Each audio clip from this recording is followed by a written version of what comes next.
Shalom, this is Avraham Shira. Welcome to our Friday talk on Shabbat and Kabbalah and Rabbi Nachman. Today we're going to talk about the place above place and time.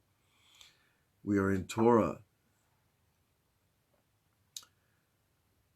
56 of Tinyana, Nun Vav, and it's another one of these short Torahs that tell us enough to last a lifetime if we really work with these concepts. So they're concepts that we learn, we repeat them, and they slowly transform us that way.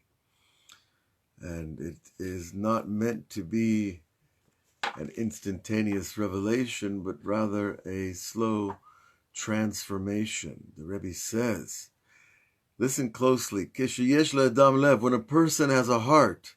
Now, who doesn't have a heart? Everyone has a heart, or they wouldn't be around too long.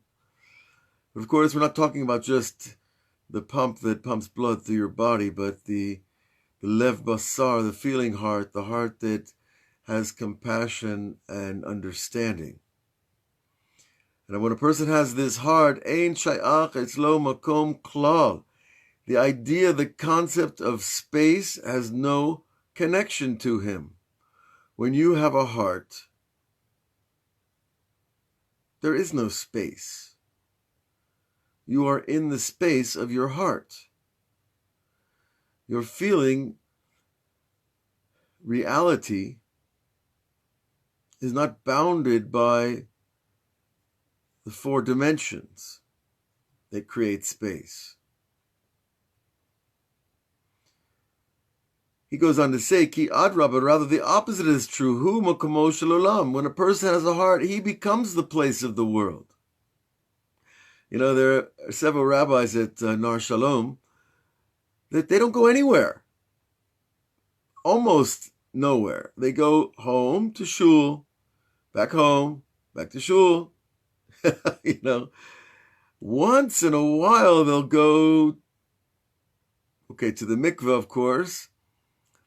Or once in a while, they might go to Rabbi Shimon Bar Yochai in Miron, as we did last week, thank God, for Rosh Hashanah.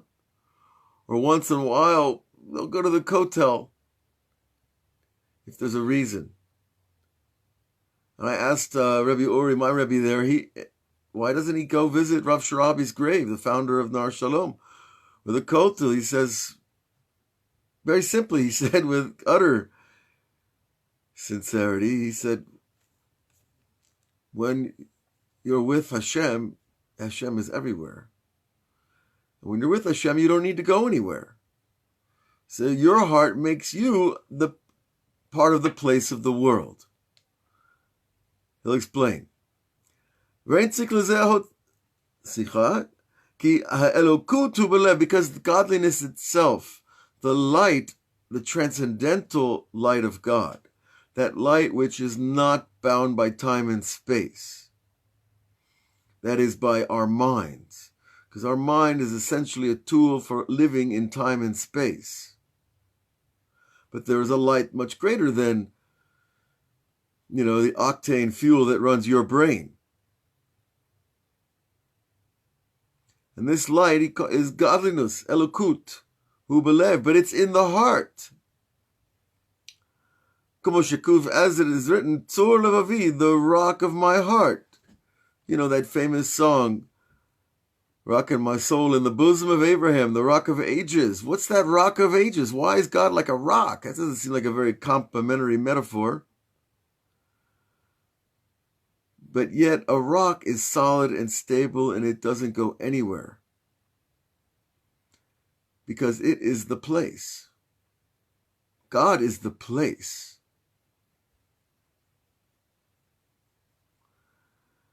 But about Hashem it's written, Hine makom iti. This is from Shemot, Lamed Gimel. Hine makom iti. Behold, the place is with me. Boel Paro. Don't be afraid. I'm with Paro. I'm with Hitler. I'm with all these madmen. Don't be afraid. I am the place of the world. So too God is telling Moses, the place is with me, Shehu Makomo Shel Olam. He is the place of the world. That there is no such thing as an address, as we understand it. Of course, there's a place where you lay your head down at night and you make your kiddush on Friday night, tonight, God willing. And of course, the equivalent to the God is the place of the universe. Shabbos is the time of above time. Shabbos is the time that we reach above time. Just like Hashem, the concept of God is the place that is above place. So this is really a transcendental teaching that other religions have dabbled with this and dealt with it and striven for it, if you will. Some people reach it and some don't. Some lie about it and some fake it. Some sell you a ticket to the circus, their spiritual circus. I had a bus ride yesterday with a person from India. And you know what Indians think of people that go to that go to India for spiritual enlightenment? They're laughing in their hearts. Jewish Indians that know India and know the gurus and know the track. You know, that famous track the Beatles went on 40 or 50 years ago, and then all the other people keep hitting India, thinking they're going to find God. And she said the Indians, they don't go to those places. They laugh. They know who the gurus are. They know what's shaken.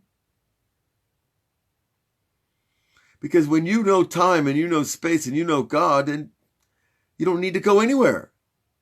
It's with you.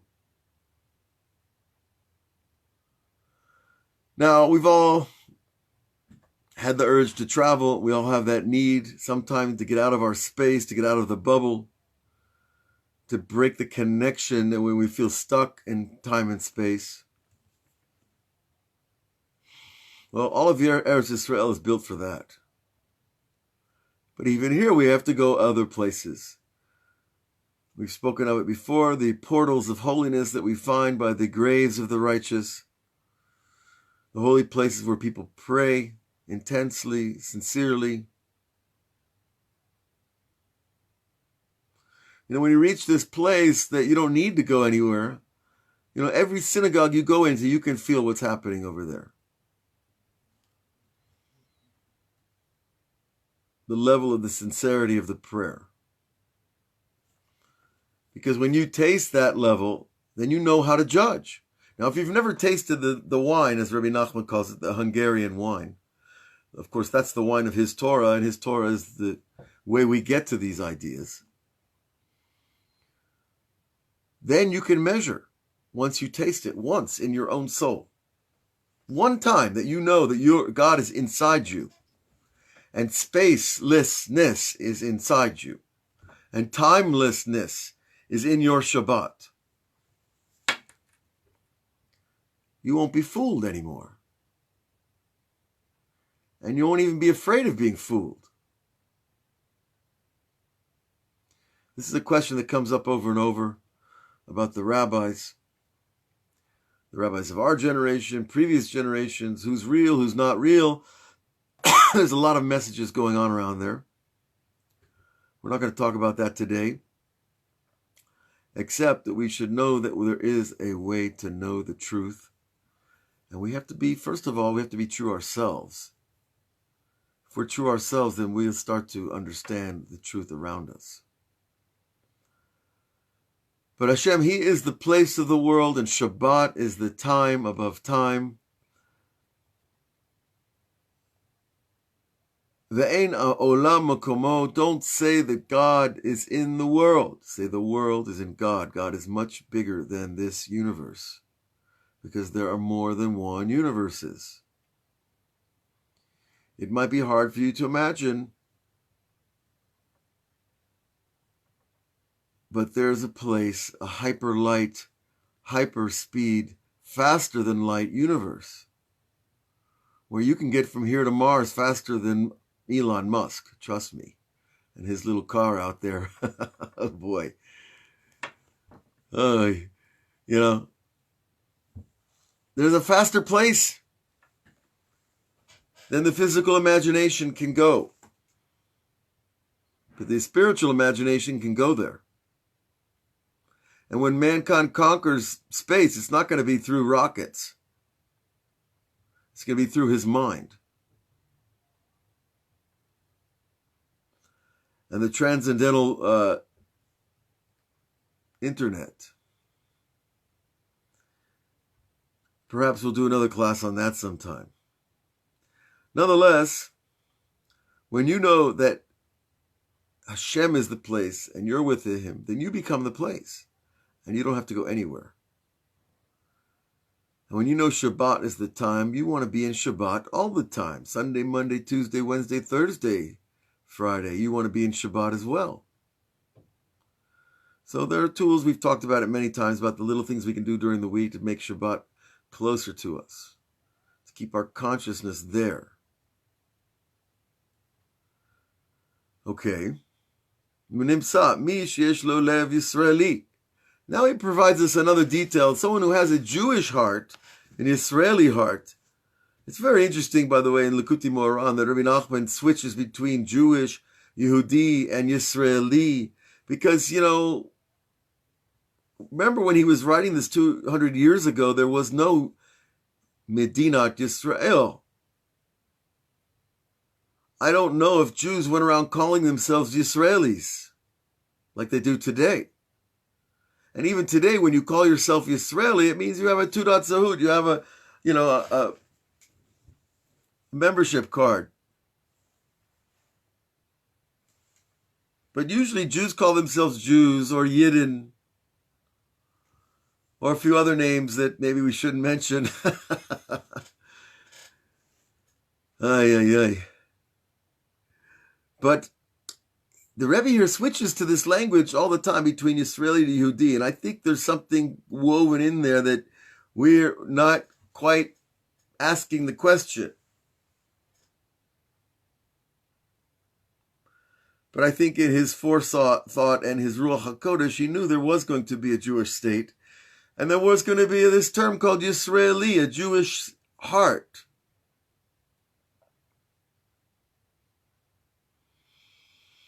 And remember, Yisrael is the higher name of Jacob, whereas Yehuda is the name of Yehuda. Yehudi.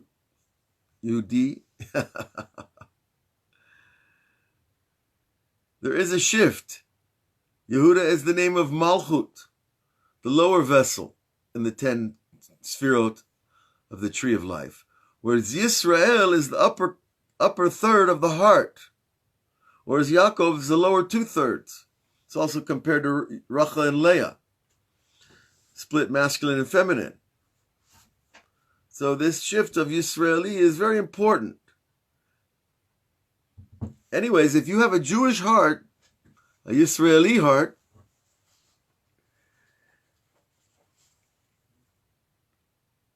Ein ra'ui lo lomar shemakom ze ein tov lefanav. It's not even fitting to say I'm not in a good place. When you're really in that place of the holy Jewish heart, that place of the Elokut in your heart, it doesn't matter where you are. I'm on the traffic jam on the highway, and I'm on the, I'm on the ocean, I'm on the mountain, I'm in the desert. Now, of course, it's not so easy when you're sitting in the middle of the traffic jam. You need to be somewhere. There are external stressors. But you see that place becomes a secondary concept.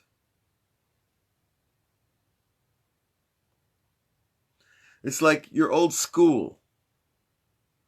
You have the school you went to, junior high, elementary school, kindergarten. You don't go back there too often, Maybe once in a while you poke your head through the window, take a look around. Wow. I was a little kid in this place. But that place is not shaykh to you anymore. But there's this level where all places not shaykh to you anymore because your place is with Hashem. And I think that's kind of an idea that Rebbe's trying to teach us here.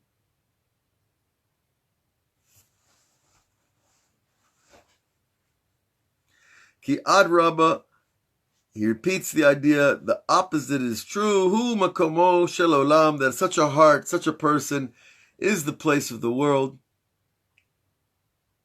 Ve'en olam makomo, and the world is not his place. So I want to add something here that might be a little bit afield in the psychological realm. But, there's oftentimes, I know all of you have felt once in a while, many people feel, I just don't belong here. I don't even feel like I belong in this world. Well, there you have it. This world is not really our home. It is a visitation. It might be a long one. 80 years might seem a long time. 120 years. Well, how about 6,000 years? But really, it's not our home. And so when you have that fallen feeling, I just don't feel at home here. It might be for other external reasons, but it might also be because some deep spark of God is trying to talk to you and tell you, be with the place of the world, the creator of the place of the world. Don't be with the things of this world too much, because they'll trap the mind into believing in their reality, and they're not eternal realities. But we have an eternal reality. We have the Torah, and we have Shabbat, and we have all the holy books, and all the great teachers. And all we have to do is open them, take a deep breath, and return to the place of the world. So I want to bless everybody with a great Shabbat, the first Shabbat of the new year. And you see that we're beginning the new year, and yet we're still finishing up last year's Torah. So you say, as it says, Sofo na'etz b'rosho, that the end is embedded in the beginning. That there is no end to this loop that we are living in. So God bless all of you, and to find that Elokut in your heart, to find that placelessness, that space above space, and not to be stressed about being anywhere else but with Hashem. Shabbat Shalom. We'll see you next week on Patreon, YouTube, and all the platforms. God bless all of you.